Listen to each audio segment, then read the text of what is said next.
जितना साइज़ छोटा होगा उतना न्यूक्लियस का चार्ज ज़्यादा होगा, उतनी एनर्जी ज़्यादा होगी और इलेक्ट्रोपॉजिटिविटी कम होगी। साइज होगा इलेक्ट्रॉन को अपनी तरफ खींच के रखेगा न्यूक्लियस, इस वजह से लिखा हुआ है कि हायर न्यूक्लियर चार्ज। तो इस वजह से एनर्जी भी ज़्यादा होगी।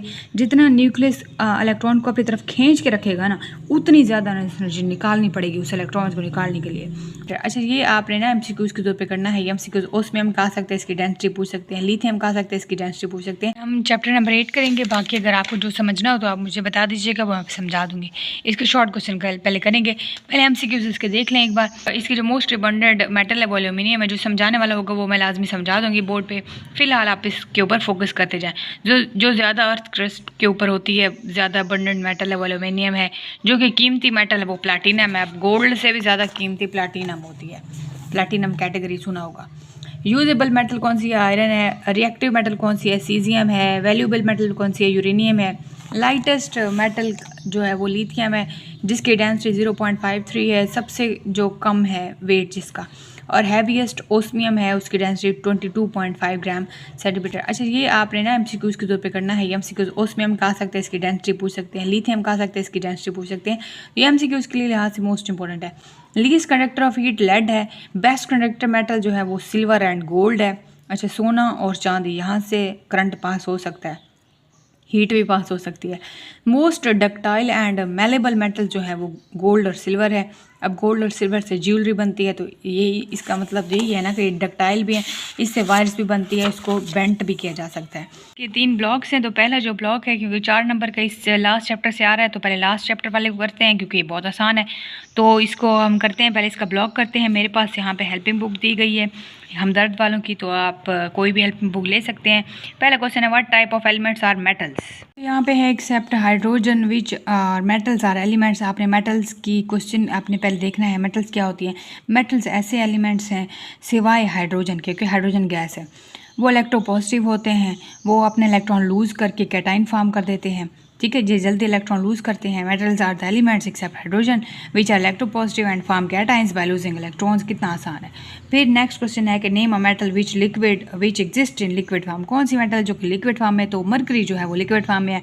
आप देखें कि वो जो ब्लड प्रेशर करने वाला स्फेगमैनोमीटर होता है, ब्लड प्रेशर वाला जो इंस्ट्रूमेंट होता है, उसके अंदर भी वो जो पारा होता है जिसको बोलते हैं, और आपके थर्मामीटर के अंदर भी वो मरकरी ही होती है। तो लिक्विड फॉर्म में वो मेटल अवेलेबल होते हैं। फिर यहाँ पे नेक्स्ट देखें तो थर्ड क्वेश्चन है, what is the nature of metal oxide. Metal oxide की नेचर क्या है? मेटल ऑक्साइड जो है वो बेसिक ही नेचर है, जस्ट बेसिक ही नेचर है। Which group of metals is the highly reactive. कौन सा हाईली रिएक्टिव? ग्रुप 1 एलिमेंट्स बहुत ज़्यादा रिएक्टिव हैं। ग्रुप हर वक्त अपने इलेक्ट्रॉन लूज करते फौरन रिएक्ट कर देते हैं।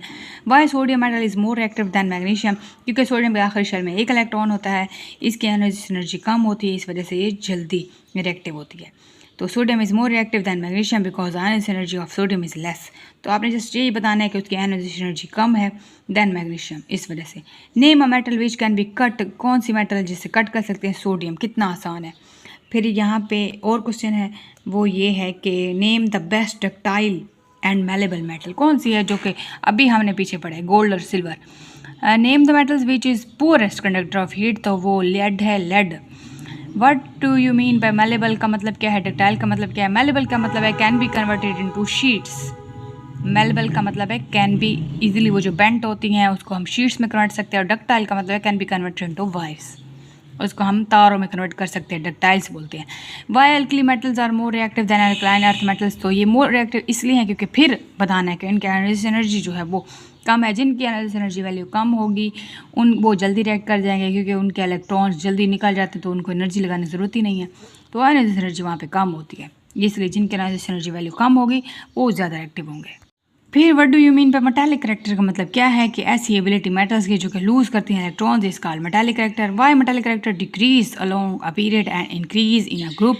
Metallic character increase down the period due to increase in atomic size. Metallic character metals जो है वो डाउन द ग्रुप इनका साइज बढ़ता है, और लेफ्ट टू राइट इनका साइज कम होता है। तो metallic character increase down the group due to increase in atomic size, decrease in nuclear force. जितना ज़्यादा साइज बढ़ता जाएगा उतना ज़्यादा न्यूक्लियस की फोर्स उसके आखिरी शेल तक कम होती जाएगी, इस वजह से। और मेटालिक करैक्टर डिक्रीज होता है लेफ्ट टू राइट, क्योंकि जितना साइज कम होगा उसकी न्यूक्लियर चार्ज ज़्यादा होगी, उसकी एनर्जी ज़्यादा होगी। सेकंड पे give the application of silver, ये आपका सेकंड ब्लॉक वाला क्वेश्चन है।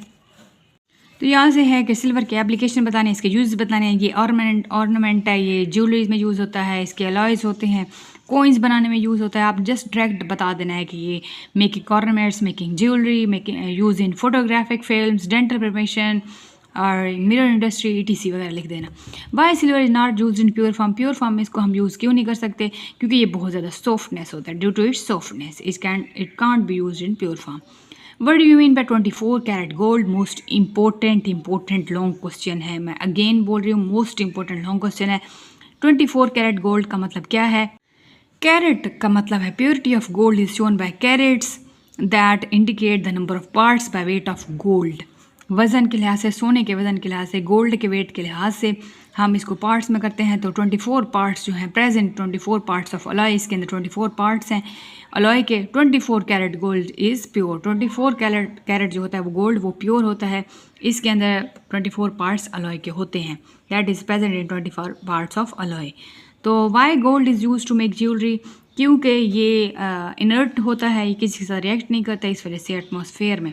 यहाँ पे देखें, gold is use to make jewellery due to its inertness in atmosphere. Inertness का मतलब है किसी से रिएक्ट नहीं करता। अच्छा, why platinum use for making jewellery? Platinum कैसे यूज़ होता है ज्वेलरी में? यहाँ से आप लिख सकते हैं colour, beauty, strength, flexibility, resistance to tarnish, इससे जंग नहीं लग सकता है, इसके ऊपर मैल नहीं आता, इस वजह से प्लैटिनम जो है ज्वेलरी बनाने में यूज़ होता है। तो इसमें 2-3 आप प्रॉपर्टी लिख सकते हो। What is difference between steel and stainless? Most important stainless steel का मतलब क्या होता है? जिसके अंदर आयरन, निकल, क्रोमियम। स्टेनलेस स्टील के अंदर ये 3 मेटल होती हैं, आयरन, निकल, क्रोमियम। और स्टील के अंदर क्या होती है? Steel, simple steel contain iron and carbon. Iron and carbon होती है स्टील के अंदर, और स्टेनलेस स्टील के अंदर आयरन, निकल एंड क्रोमियम होती है। How platinum used as a catalyst in automobiles and what are advantages of uses? Platinum कैसे ऑटोमोबाइल में कैटलिस्ट के तौर पे यूज़ होता है? वो पीछे आपने गाड़ियों में देखा भी होगा, पीछे लिखा होता है कैटालिटिक कन्वर्टर, तो वहाँ पे कैटलिस्ट के तौर पे यूज़ होता है ऑटोमोबाइल्स में। फ़ायदा क्या है कि ये जो हार्मफुल गैसेस निकल रही होती है ना इंजन से, इसको कन्वर्ट करता है लेस हार्मफुल गैसेस में, carbon dioxide, nitrogen and water इसमें। तो platinum alloy with platinum and rhodium. Platinum alloy मतलब ये डिफरेंट मेटल्स का मिक्सचर को अलॉय कहते हैं ना, तो प्लैटिनम भी अलॉय बनाता है प्लैटिनम के साथ, रोडियम के साथ। तो एज अ कैटलिस्ट ऑटोमोबाइल में यूज़ होता है कैटलिटिक कन्वर्टर के तौर पे। तो इसका फ़ायदा क्या है कि ये हार्मफुल गैसेज जो व्हीकल से निकल रही होती हैं उसको लेस हार्मफुल गैसेज में कन्वर्ट कर देता है। लाइक लेस हार्मफुल गैस कौन सी होती हैं? कार्बन डाइऑक्साइड, नाइट्रोजन और water vapours. Sulphur dioxide, nitrogen dioxide निकल रहे होते तो उनको हार्मफुल गैसेज को लेस हार्मफुल में ये कन्वर्ट कर देता है। तो वो ये गैसेज हैं carbon dioxide, nitrogen and water vapours. अच्छा, अब हमारा आ रहा है थर्ड ब्लॉक। अच्छा, फिर आपका ये है which valency, why valency of chlorine is 1? Chlorine की वैलेंसी 1 क्यों? क्योंकि इसके आखिरी शेल में 1 इलेक्ट्रॉन होता है, इसे 1 ही इलेक्ट्रॉन चाहिए होता है। 7 इलेक्ट्रॉन इसके पास हैं, क्लोरीन के पास 1 इलेक्ट्रॉन चाहिए होता है। इट गेन ओनली 1 इलेक्ट्रॉन्स, और इसलिए ये कंप्लीट कर देता है अपनी वैलेंसी। इस वजह से इसके 1 ही वैलेंसी होती है, क्योंकि इसे 1 ही चाहिए इलेक्ट्रॉन। 7 इलेक्ट्रॉन इसके पास ऑलरेडी हैं, तो 1 इसे चाहिए, 8 पूरे कर लेता है। Which factor control the non metal character of elements? कौन से फैक्टर्स हैं? तो वो electron affinity and electron negativity है। Why fluorine is more non metallic than chlorine? Non metallic क्यों है? क्योंकि फ्लोरीन की इलेक्ट्रॉन नेगेटिविटी बहुत ज़्यादा है, इस वजह से than chlorine. Iodine exist in solid form? नहीं, आयोडीन नॉन मेटल है, ये सॉलिड फॉर्म में होती नहीं है, तो कैसे ये कन्वर्ट करेगी? Convert sheets into hammering because it's non metal, तो ये नॉन मेटल है, आयोडीन एग्जिस्ट नहीं करती सॉलिड पे। Can liquid and gases be brittle? Yes, liquid and gases are brittle, बुरबरी होती हैं। Can be. Why the oxygen is called non metal? Non metal क्यों कहते हैं ऑक्सीजन को? क्योंकि इसके आखिरी शेल के अंदर its complete its valence shell, इसका वैलेंस शेल कंप्लीट होता है, इसके 8 है ना इसके इलेक्ट्रॉन्स इसके शेल में। It exist in gaseous state that at room temperature. Name 2 non metals which are both brittle and non ductile? Carbon and iodine, ये ब्रिटल भी हैं, भुरभुरी भी हैं, लेकिन नॉन डक्टाइल भी हैं, इससे शीट्स नहीं बनती, इससे वाइज नहीं बनती। Name the most abundant non metal in the earth crust? Most abundant non metal, अब ये जो हम सांस लेते हैं ना, ऑक्सीजन है, इनहेल करते हैं, ऑक्सीजन गैस है। अब ये गैस है तो ये नॉन मेटल है, तो कौन सी ज़्यादा गैस है? तो वो ऑक्सीजन है। Give the non metal trends in halogens, तो सेम इनका भी वही है। तो नॉन मेटल करेक्टर जो है हेलोजेंस का, वो डिक्रीज करता है down the group due to increase in atomic size. Why do non metals accept electron readily, ये इतनी जल्दी इलेक्ट्रॉन एक्सेप्ट क्यों कर लेते हैं? क्योंकि ये इलेक्ट्रोनेगेटिविटी होती हैं, इलेक्ट्रोनेगेटिविटी इनकी ज़्यादा होती है, ये इलेक्ट्रॉन एक्सेप्ट करती हैं, इसलिए तो ये नॉन मेटल है। मेटल्स तो इलेक्ट्रॉन निकालती हैं, रिलीज़ करती हैं, इसलिए तो वो मेटल्स हैं, इसलिए उनके ऊपर पॉजिटिव चार्ज रहता है। लेकिन नॉन मेटल्स इलेक्ट्रॉन गेन करती हैं, इनकी इलेक्ट्रोनेगेटिविटी ज़्यादा होती है, इनको तो इलेक्ट्रॉन चाहिए।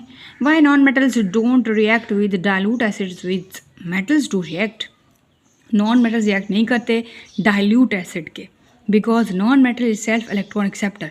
अभी डाइल्यूट एसिड के साथ रिएक्ट नहीं करते क्योंकि इन्हें तो इलेक्ट्रॉन चाहिए और एसिड के ऊपर तो प्लस चार्ज है। मेटल्स रिएक्ट कर सकती हैं डाइल्यूट एसिड के साथ क्योंकि ये इलेक्ट्रॉन लूज कर रही होती हैं। अब ये है क्वेश्चन कि how can you distinguish between metals and non metals bye simple physical method.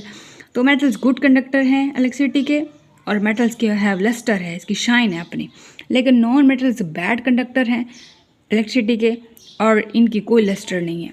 तो ये उसका अपोजिट आप लिख सकते हैं। तो एक्सेप्ट आयोडीन लिखो आपकी मर्ज़ी, एक्सेप्ट ग्रेफाइट लिखो आपकी मर्ज़ी। ग्रेफाइट जो है वो गुड कंडक्टर है। तो कुछ एक दो आ जाती हैं जो नॉन मेटल्स कंडक्टर होती हैं, बाकी ये हर नॉन मेटल भी नहीं होती। नेक्स्ट है how can we distinguish substance in metal और नॉन मेटल। हमें कैसे पता चलेगा किसी एसिड से कोई भी सब्सटेंस मेटल है या नॉन मेटल है? जो सब्सटेंस रिएक्ट कर जाती है डाइल्यूट एसिड के साथ वो है मेटल और जो नहीं कर पाती वो नॉन मेटल है। अभी हमने पीछे पढ़ा है why is HF a weak acid, ये क्वेश्चन आ सकता है, बहुत बार आया पेपर में। वीक एसिड क्यों है कि एसिड ऐसी सब्सटेंस हैं जो कि H+ आयन देती हैं एक सोल्यूशन में। HF ऐसा वीक एसिड है जो कि आयनाइज तो हो जाता है कोई सोल्यूशन में, एप्रिशिएबली हो जाता है, लेकिन बॉन्डिंग इसके अंदर होती है हाइड्रोजन बॉन्डिंग, इस वजह से ये वीक एसिड है। हम चलते हैं एक्सरसाइज के ऊपर। शॉर्ट क्वेश्चन है, इसके टोटल हैं 18। तो चलो 18 के 18 करते हैं, आप भी ख़त्म हो जाएंगे। Why reactor of metals increase down the group, इनकी रिएक्टिविटी बढ़ती क्यों है? क्योंकि इनका साइज़ बढ़ता है डाउन द ग्रुप, इस वजह से ये अपने लूज इलेक्ट्रॉन एबिलिटी जो है वो इंक्रीज़ कर देती हैं, हैंस देयर एक्टिविटी इंक्रीज। अब मेटल्स की रिएक्टिविटी बढ़ती क्यों है डाउन द ग्रुप? क्योंकि इनका साइज़ बड़ा होता है। अब साइज़ बड़ा होगा तो इलेक्ट्रॉन जल्दी से लूज़ करेंगे, इनकी रिएक्टिविटी एबिलिटी ज़्यादा बढ़ेगी। अच्छा, state the physical properties of metals. ये हैं फिजिकल प्रॉपर्टीज़ मेटल्स की। ये सॉलिड्स होती हैं, इनके हाई मेल्टिंग बॉइलिंग पॉइंट होते हैं, इनका मेटालिक लस्टर होता है, ये गुड कंडक्टर हैं हीट इलेक्ट्रिसिटी के, इनकी डेंसिटी बहुत ज़्यादा हाई होती है। ये 2-3 आपने इसके अंदर लिखते नहीं क्योंकि आपका 2 नंबर का होगा तो आप 3-4 लिख सकते हैं और आसान लिख सकते हैं। Why nitrogen form compound with alkaline earth metal. देखो पहली लाइन तो वही सारी सेम रिपीट हो रही है, यहाँ से आंसर है because they form stable nitride, क्योंकि ये स्टेबल नाइट्राइड फॉर्म करता है जब हम इसको हीट करेंगे नाइट्रोजन के साथ। तो ये देखो अल्कलाइन अर्थ मेटल है 3Mg और यहाँ पे नाइट्रोजन है N2, ये 4 रिएक्ट करके अपने नाइट्राइड स्टेबल नाइट्राइड Mg3N2 में कन्वर्ट हो जाएगा। Why the second analysis energy of magnesium is higher than first one. जो सेकंड एनालिसिस एनर्जी है वो ज़्यादा क्यों है इसकी पहली एनालिसिस एनर्जी से? इनकी जो फर्स्ट एनालिसिस एनर्जी है जो वो तो कम होती है, लेकिन सेकंड एनालिसिस एनर्जी ज़्यादा क्यों होती है? क्योंकि जब इलेक्ट्रॉन जहाँ से because the removal of electron from Mg positive, अब मैग्नीशियम है उसे एक इलेक्ट्रॉन निकल गया, इसके ऊपर Mg पॉजिटिव आयन आ गया। अब इसके अंदर जो इसका न्यूक्लियस है उसने इलेक्ट्रॉन्स को अपनी तरफ खींच रखा है, जिसकी वजह से एक और इलेक्ट्रॉन निकलने में बड़ी मुश्किल होगी, साइज़ भी कम हो जाता है। अब जाहिर है एक शेल के अंदर अब इलेक्ट्रॉन एक निकला है तो वो शेल कम हो जाता है, साइज़ श्रिंक हो जाता है, छोटा हो जाता है, साइज़ डिक्रीज़ होने की वजह से, और पीछे इलेक्ट्रॉन्स ने इसको खींच के रखा हुआ है, इलेक्ट्रॉन्स को खींच के रखा हुआ है प्लस चार्ज ने, न्यूक्लियर की चार्ज ने बाकी अपने इलेक्ट्रॉन्स के ऊपर होल्ड रखा हुआ है। अब वो सेकंड इलेक्ट्रॉन को इतनी आसानी से निकलने नहीं देगा, जिसकी वजह से एनर्जी सेकंड वाली ज़्यादा होती है। How oxygen react with group 2 metals. Oxygen react करती है ग्रुप 2 मेटल के साथ, कैसे? ये अपने ऑक्साइड्स बनाती है। अब फॉर एग्जांपल यहाँ पे अभी हमने Mg3 की बात की थी, तो यहाँ पे फिर हम Mg की बात करते हैं, 2Mg है और इसके साथ ऑक्सीजन है, जैसे ही रिएक्ट करेगी तो यहाँ पे 2MgO बना देगी। ये ऑक्साइड्स फ़ौरन बन जाते हैं, यहाँ पे हीट भी हम देंगे। अब नेक्स्ट रिलेशनशिप बनाना इलेक्ट्रोपॉजिटिविटी का और आयन एनर्जी का। इलेक्ट्रोपॉजिटिविटी डिपेंड करती है एनर्जी पे, और आयनाइजेशन डिपेंड करती है साइज़ पे और न्यूक्लियर चार्ज पे। अब खुद देखो, अगर आप इलेक्ट्रॉन निकालते जाओगे, अब जितना बड़ा साइज़ होगा, जितना साइज़ बड़ा होगा, इलेक्ट्रॉन निकलते जाएंगे, इजीली इलेक्ट्रॉन निकल जाएंगे, तो आयनाइजेशन एनर्जी कम होगी और इलेक्ट्रोपॉजिटिविटी बढ़ेगी। जितने जल्दी इलेक्ट्रॉन निकलते जाएंगे उतनी इलेक्ट्रोपॉजिटिविटी बढ़ती जाएगी, तो आयनाइजेशन एनर्जी कम हो जाएगी। Small size atom with higher nuclear charge, जितना एटम कम होगा, जितना एटम छोटा होगा, उसकी एनर्जी कम होगी, आयनाइजेशन ज़्यादा होगी। अब ये देखो ना, ये है साइज़ एटम का, अब यहाँ पे है न्यूक्लियस और ये है इलेक्ट्रॉन, इसको अपनी तरफ खींच के रखा हुआ है। जितना छोटा साइज़ होगा, इलेक्ट्रॉन को अपनी तरफ खींच के रखेगा न्यूक्लियस, इस वजह से लिखा हुआ है कि हायर न्यूक्लियर चार्ज, तो इस वजह से आयनाइजेशन एनर्जी भी ज़्यादा होगी। जितना न्यूक्लियस इलेक्ट्रॉन को अपनी तरफ खींच के रखेगा ना, उतनी ज़्यादा आयनाइजेशन एनर्जी निकालनी पड़ेगी उस इलेक्ट्रॉन को निकालने के लिए। तो जितनी ज़्यादा हाई आयनाइजेशन एनर्जी होगी, जितना ज़्यादा साइज़ कम होगा, उतनी ज़्यादा आयनाइजेशन एनर्जी ज़्यादा होगी और इलेक्ट्रोपॉजिटिविटी कम होगी।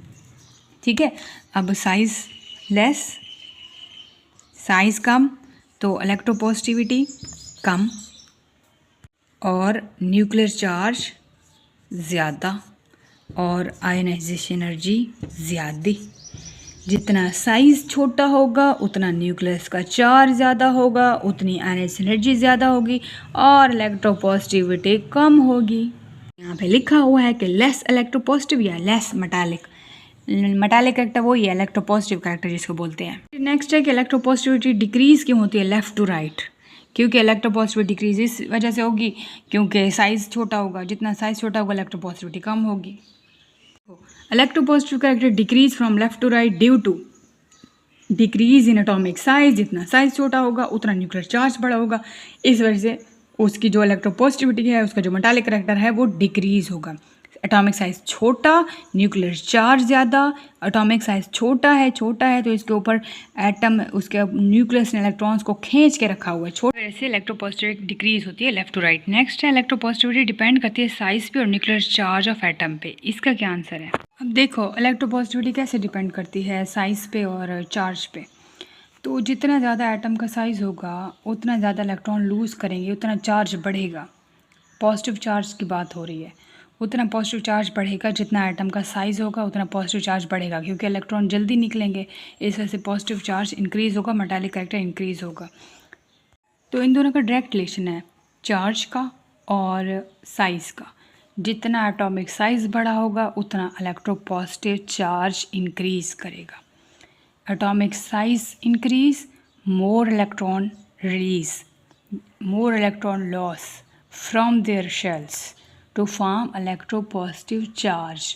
जितना इलेक्ट्रोपॉजिटिव चार्ज बढ़ेगा उतना ज़्यादा एटम का साइज़ होगा, तो इन दोनों का डायरेक्ट रिलेशन है। ये इतनी सी बात आपने लिखनी है। नेक्स्ट क्वेश्चन नंबर 9 है, why energy of values of alkaline earth metals are higher than alkali earth metal. Alkaline earth metals group 2 वालों को कहते हैं, अल्कली अर्थ मेटल्स ग्रुप 1 वालों को कहते हैं। अब ग्रुप 1 वालों की वो जो अभी पीछे हमने पढ़ा भी है कि सोडियम की जो आयनाइजेशन एनर्जी है वो कम होती है, मैग्नीशियम की ज़्यादा होती है। सोडियम ग्रुप 1 का तो है, ग्रुप 1 को अल्कली अर्थ मेटल्स कहते हैं और अल्कलाइन अर्थ मेटल्स ग्रुप 2 वालों को कहते हैं। मैग्नीशियम की भी बात पीछे हुई है कि मैग्नीशियम की ज़्यादा आयनाइजेशन एनर्जी है, क्यों? क्योंकि वो ग्रुप 2 का है, ये ग्रुप 1 का है। तो अल्कली अर्थ मेटल्स वो होती हैं जो ग्रुप 1 वाली होती हैं, उनके आखिरी शेल में एक इलेक्ट्रॉन होता है और उसको निकालना आसान है, इस वजह से उसकी इलेक्ट्रोनेगेटिविटी, उसकी जो आयनाइजेशन एनर्जी वैल्यू है वो कम है। एक इलेक्ट्रॉन है ना तो वो जल्दी निकलेगा, आयनाइजेशन एनर्जी कम है। अब मैं अल्कलाइन अर्थ मेटल्स को देखें तो उनके आखिरी शेल में 2 इलेक्ट्रॉन है, एक तो निकल गया लेकिन दूसरे को निकालने के लिए बहुत ज़्यादा एनर्जी चाहिए होगी, इस वजह से सेकेंड आयनाइजेशन एनर्जी बहुत ज़्यादा होती है। अब यहाँ है why silver and gold least reactive, ये जो सोना है, चांदी है, ये जल्दी रिएक्ट क्यों नहीं करते? क्योंकि इनके इलेक्ट्रॉन जल्दी आसानी से नहीं निकल पाते, डोंट लूज इलेक्ट्रॉन इजीली, इस वजह से। क्या प्योर जो गोल्ड है, सोना है, खालिस सोना, खालिस गोल्ड, ये यूज़ होता है ज्वेलरी में? नहीं, ऐसा नहीं है। तो फिर क्या है? Pure gold can not be use for making ornaments because gold is too soft. पहली बात कि वो जो असल सोना है ना, खालिस सोना, वो सॉफ्ट है, बहुत नरम है, इस वजह से उसको डायरेक्ट गोल्ड में यूज़ नहीं कर सकते।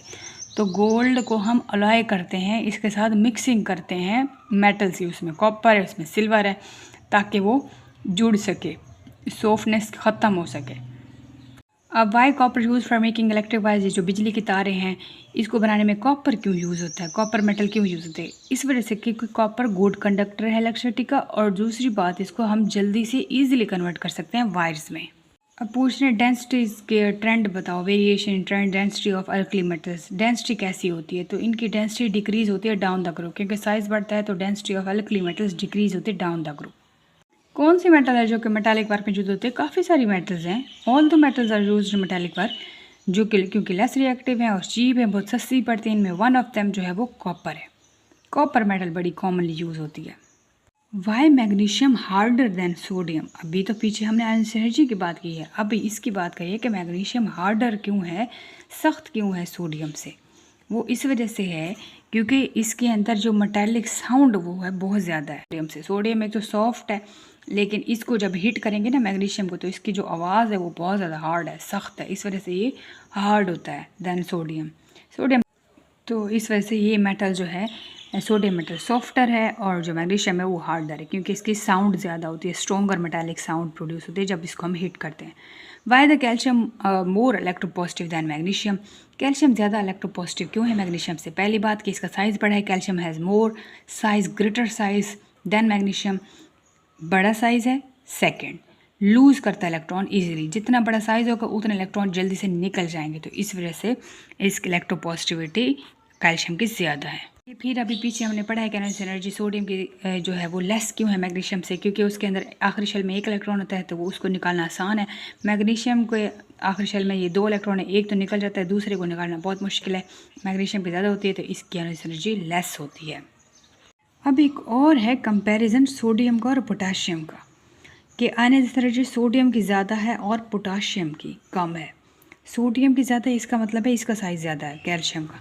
इन दोनों का कंपैरिजन करें ना, सोडियम का कैल्शियम का, अभी तक तो हमने सोडियम और मैग्नीशियम कंपैरिजन किया जिसके उसमें एनर्जी कम थी, लेकिन इसकी एनर्जी पोटाशियम से फिर ज़्यादा क्यों है? Energy of sodium is more than potassium because atomic size of sodium is smaller. अब पोटाशियम और सोडियम के साइज़ को देखें ना, तो सोडियम का साइज़ बहुत कम है, इस वजह से अगर इन दोनों का कंपैरिजन करें तो सोडियम का साइज़ फिर कम आता है, तो फिर जितनी ज़्यादा कम साइज़ होगा उतनी एनर्जी ज़्यादा लगेगी। ठीक है, इससे इलेक्ट्रॉन को निकालना मुश्किल होगा देन पोटाशियम से। तो अगर पोटाशियम और सोडियम का कंपैरिजन किया जाए तो ये छोटा है और ये बहुत छोटा, ये बहुत छोटा और ये फिर छोटा है। इन दोनों के साइज़ की बात करें तो सोडियम का साइज़ फिर बहुत छोटा है, इसीलिए इसकी एनर्जी फिर ज़्यादा होगी। तो देन पोटाशियम यानी के, ये दोनों सोडियम और पोटाशियम का कंपैरिजन था। ठीक है, तो यहाँ तक आपके 8 की शॉर्ट क्वेश्चन कंप्लीट हो गए। उम्मीद है आपका जो है चैप्टर नंबर 8 क्लियर हो चुका होगा, क्योंकि यहाँ से सिर्फ 4 के 4 क्वेश्चन आ रहे हैं, 8 नंबर का यहाँ से पेपर बन रहा है, इस वजह से मैंने ये चैप्टर चूज़ किया है। ये बहुत आसान है। ठीक है, और अगर आप चाहते हैं कोई और चैप्टर हो जिसके लॉन्ग क्वेश्चन भी करें तो वो मुझे लाजमी कमेंट्स में बताइएगा, और इस वीडियो को शेयर लाजमी करें ताकि आपके बाकी स्टूडेंट्स का भी भला हो, क्योंकि जो चैप्टर आता है, चैप्टर से जो क्वेश्चन उठाए जाते हैं शॉर्ट क्वेश्चन, वो एक्सरसाइज से भी आते हैं और ब्लॉग्स में भी आते हैं। तो आपकी ब्लॉग्स की तैयारी भी अब हो गई है और एक्सरसाइज की हो गई है। इसका मतलब है आपका क्वेश्चन नंबर, इसका चैप्टर नंबर 8 आपका कंप्लीट है, जिसमें से 4 शॉर्ट क्वेश्चन अब आपको आते हैं। ठीक है, तो यहाँ तक कोई मसला ज़रूर पूछिएगा, और वीडियो अच्छी लगे तो लाइक कमेंट शेयर जरूर कर दे। मिलते हैं नेक्स्ट लेक्चर, अपना ख्याल रखिएगा। थैंक यू सो मच, अल्लाह हाफिज़।